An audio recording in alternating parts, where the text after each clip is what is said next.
Hello guys, स्वागत है आप सबका मेरे नए चैनल हेलो गाइस पे। आज हम पढ़ेंगे कि ट्रेडिशनल बिजनेस और ई बिजनेस में क्या डिफरेंस है। तो उसको जानने के लिए हमें सबसे पहले पता होना चाहिए कि एक बिजनेस होता क्या है। बिजनेस क्या होता है कि हम कुछ भी खरीद रहे हैं, कुछ भी बेच रहे हैं, डिस्ट्रीब्यूट कर रहे हैं, लेकिन वो किस इंटेंशन से कर रहे हैं? प्रॉफिट को अर्न करने के लिए। जब हम प्रॉफिट को अर्न करने के बिना किसी भी चीज को सेल या परचेज कर रहे हैं, कुछ भी खरीद रहे हैं, बेच रहे हैं, तो वो प्रॉफिट नहीं है। अगर तो मैं सर्विस के लिए कर रही हूँ, सर्विस मोटिव है मेरा, तो मतलब मैं बिजनेस नहीं कर रही हूँ, वो चैरिटेबल कर रही हूँ, मैं चैरिटी कर रही हूँ। बिजनेस में क्या होता है कि ट्रांजैक्शंस जो हैं वो रेगुलर बेसिस पे होनी चाहिए। अगर तो मैं आज कुछ बेच रही हूँ, बस एक ही दिन बेच रही हूँ, तो वो मैं बिजनेस में डील नहीं कर रही। मैं कब बिजनेस कर रही हूँ? जब मैं बार बार एक ही चीज को खरीद के उसी चीज को बेच रही हूँ। कि अगर मैं रॉ मटेरियल बार बार खरीद रही हूँ, प्रोडक्शन कर रही हूँ, फिर उसको मैं बेच रही हूँ, और ये मैं रेगुलर बेसिस पे ये करती हूँ, ये मेरा कॉन्टिन्यूसली मैं करती हूँ, तो उसको बिजनेस कहा जाएगा। लेकिन अगर मैंने एक बार लक्कड़ लक्कड़ खरीदी, अपनी अलमीरा बनवाई, मुझे पसंद नहीं आई, मैंने बेच दी, तो वो बिजनेस नहीं है।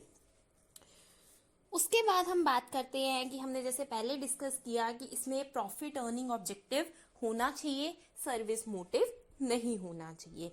उसके बाद हम ह्यूमन नीड्स को सेटिस्फाई करने के लिए बिजनेस करते हैं, क्योंकि अगर ह्यूमंस की नीड्स फुलफिल नहीं होंगी तो हम प्रॉफिट अर्न नहीं कर पाएंगे। अगर कोई मेरे प्रोडक्ट को परचेज नहीं करेगा, किसी को मेरा प्रोडक्ट पसंद नहीं आएगा, तो कोई भी उसको खरीदना नहीं चाहेगा, और जब तक कि कोई मेरा प्रोडक्ट खरीदेगा नहीं तो वो मार्केट में मार्केट शेयर अटेन नहीं कर पाएगा, तो मुझे प्रॉफिट भी नहीं होगा। नेक्स्ट फीचर जो इसमें आता है that is of uncertainty of return और रिस्क, कि इसके अंदर रिस्क होता ही होता है।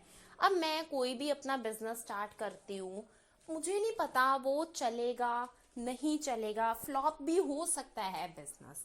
तो इसीलिए इसमें अनसर्टेनिटी रहती है कि मुझे नहीं पता कि मैं कितना प्रॉफिट अर्न करूंगी भी, या फिर स्टार्टिंग में ही वो लॉस मिलेगा। मुझे कब लॉस मिलेगा, मार्केट कंडीशंस कैसी रहेंगी, वो मुझे नहीं पता। फिर हमने यहाँ पे डेफिनेशन की है लेविज एच हनी के अकॉर्डिंगली, कि वो क्या कहते हैं कि business is human activity directed towards producing और acquiring wealth through buying and selling goods. कि अगर मैं गुड्स को खरीदती हूँ, बेचती हूँ, इससे मैं जो वेल्थ एक्वायर कर रही हूँ, तो दैट इज द बिजनेस। कि एक ह्यूमन एक्टिविटी है, कि ह्यूमन जो है वो एक्टिविटी कर रहा है। इकोनॉमिक हो सकता है, नॉन इकोनॉमिक एक्टिविटी हो सकती है, इसके ऊपर हम दोबारा डिटेल में डिस्कस करेंगे economic and non economic activity क्या होती है। अभी हम बात करते हैं traditional business and E business में क्या डिफरेंस है। तो सबसे पहले हम बात करेंगे ट्रेडिशनल बिजनेस क्या होता है। ट्रेडिशनल बिजनेस, जैसे पुराने समय में हम कुछ भी खरीदने के लिए शॉप्स पे जाते थे। उस टाइम पे ऑनलाइन हम कुछ भी नहीं खरीद सकते थे, तो हमें कुछ भी खरीदना होता था, हम शॉप्स पे जाते थे। फेस टू फेस इंटरेक्शन जो था वो उसमें होता था। अब ट्रेडिशनल सेलिंग है, तो इसके अंदर भी सारे फीचर्स जो है वो बिजनेस के आएंगे, कि वो रेगुलर बेसिस पे होना चाहिए, सेल परचेज जो है वो इसमें ज़रूरी है, प्रॉफिट मोटिव जो है वो होना चाहिए, रिस्क होगा, अनसर्टेनिटी ऑफ रिटर्न होगी, वो सारे फीचर्स जो है वो इसमें आएंगे। फिर हमने बात की कि इसके अंदर डायरेक्ट सेलिंग होती है, चैनल ऑफ डिस्ट्रीब्यूशन जो है वो इसके अंदर इन्वॉल्व होते हैं।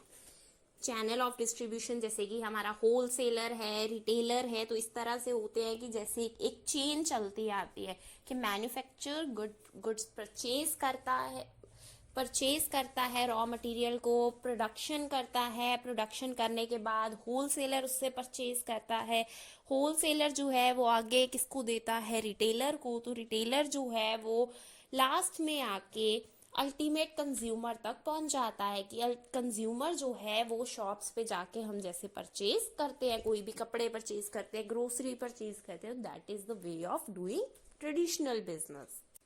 Now we discuss what is E business क्या है कि हाँ, हम ऑनलाइन शॉपिंग करते हैं, ऑनलाइन पेमेंट्स करते हैं, तो कुछ भी ऑनलाइन हम कर रहे हैं ट्रांजेक्शन्स, तो वो ई बिजनेस है, ऑनलाइन बिजनेस हम कर रहे हैं। आजकल मीशो है, शॉपी है, जोमेटो पे हम कुछ भी मंगवाते हैं, तो वो क्या है, वो ई बिजनेस है कि हम कुछ भी इलेक्ट्रॉनिकली कर रहे हैं, इलेक्ट्रॉनिकली पेमेंट्स वगैरह कर रहे हैं। इसमें भी सारे फीचर्स जो हैं वो बिजनेस के ही आ जाएंगे कि ट्रांजैक्शंस जो है वो कॉन्टिन्यूस होनी चाहिए, सेलिंग वगैरह जो है, परचेजिंग वगैरह कॉन्टिन्यूस बेसिस पे होनी चाहिए, रेगुलर बेसिस पे होनी चाहिए। रिस्क इसमें भी होगा, अनसर्टेनिटी इसमें भी होगी, फीचर्स सारे सेम ही होंगे, लेकिन डिफरेंस क्या है कि हम इसको ऑनलाइन कर रहे हैं, सेल परचेज कर रहे हैं, पेमेंट्स कर रहे हैं, हम कुछ भी कर रहे हैं, एक सिंगल क्लिक के साथ हम उसको परचेज कर सकते हैं, उस ट्रांजेक्शन में इन्वॉल्व हो सकते हैं और वो चीज़ जो है वो हमारे घर पे पहुंच जाएगी। नाउ अब हम पढ़ते हैं advantages and disadvantages of traditional business के एडवांटेजेस। तो इसके अंदर फेस टू फेस इंटरेक्शन होता है, जिसकी वजह से लोगों का कॉन्फिडेंस जो है वो बना रहता है कि लोगों को होता है कि हाँ, मैं इस बंदे को जानता हूँ, मैं सारा कुछ अच्छे से देख के लाया हूँ चीज को, तो ये चीज अच्छी होगी, क्वालिटी इसकी अच्छी होगी। तो इसमें क्या है, जो सेलर है और बायर है उनके रिलेशंस भी बिल्ड होते हैं, कंज्यूमर्स बार्गेन भी करते हैं सेलर के साथ, और ट्रस्ट जो है कंज्यूमर का वो बना रहता है। लेकिन इसके कुछ डिसएडवांटेजेस भी होंगे। तो डिसएडवांटेजेस क्या होंगे कि हम कुछ भी इमीडिएटली बाय नहीं कर सकते, कि ऑनलाइन में क्या था कि हमें एक सिंगल क्लिक करना था, वो चीज़ हमारे घर पे पहुंच जाएगी। लेकिन ट्रेडिशनल बिजनेस में क्या है कि हमें शॉप पे जाने का कष्ट करना पड़ेगा, डोर टू डोर फैसिलिटी जो है वो अवेलेबल नहीं होगी, कैश जो है वो हैंडल करना पॉकेट्स में रिस्की होता है, कई बार कोई चोरी हो जाती है, पॉकेट्स में से कई बार गिर जाता है, तो उसकी वजह से कैश को मेंटेन करना पॉकेट्स में थोड़ा सा मुश्किल हो जाता है। ग्लोबल रीच जो थी वो पॉसिबल नहीं थी, जैसे अब अमेजोन है, फ्लिपकार्ट है, तो कुछ भी जो है वो ग्लोबली जो है ट्रेड हो सकता है, ग्लोबली सेलिंग परचेसिंग हो सकती है। लेकिन पहले ऐसे नहीं था, मार्केट रीच बहुत डिफिकल्ट थी। अब हम बात करते हैं एडवांटेजेस ऑफ ई बिजनेस के। अगर ऑनलाइन बिजनेस किया जाता है तो इसके भी कुछ फायदे होंगे। इसके फायदे क्या होंगे कि ग्लोबल रीच जो है वो पॉसिबल है, ग्लोबल रीच पॉसिबल होगी तो जो सेलर है उसके प्रॉफिट अर्निंग जो है वो भी इंक्रीज करेगी। तो इसमें ऑनलाइन बिजनेस में कैश हैंडल करने की जरूरत नहीं है। क्यों? क्योंकि हमारे पास मोबाइल फोन्स हैं, एटीएम्स वगैरह हैं, तो हम पेटीएम, गूगल पे वगैरह कर सकते हैं। मार्केट रीच जो है वो बहुत इजी हो गई। फूड आइटम्स जो है वो घर पे आधे घंटे में पहुंच सकती हैं, हम कुछ भी मंगवाते हैं 1-2 दिन में हमारे घर पे आ जाएगा। कुछ डोर टू डोर फैसिलिटी जो है वो भी अवेलेबल है इसमें। उसके बाद one can buy anything with a single click on smartphones. It's very important point. फिर डिसएडवांटेजेस भी होंगी ई बिजनेस की। ई बिजनेस की डिसएडवांटेजेस वो भी हो सकती हैं, हाँ वो भी हो सकती हैं। वो क्या होंगी कि अब कस्टमर ने कोई भी चीज परचेज की है लेकिन उसने उसको देखा ही नहीं है वो किस तरह की है, जिसकी वजह से कस्टमर का विश्वास उस पर प्रॉपर नहीं होता। रिलेशंस तो बिल्ड होते ही नहीं है कस्टमर और सेलर के। उसके बाद सिक्योरिटी के चांसेस भी नहीं है, हमारा पर्सनल डेटा जो है वो भी हैक हो सकता है। उसके बाद साइबर क्राइम्स जो है वो भी पॉसिबल है। इसके अलावा भी बहुत सारे डिसएडवांटेजेस हो सकते हैं।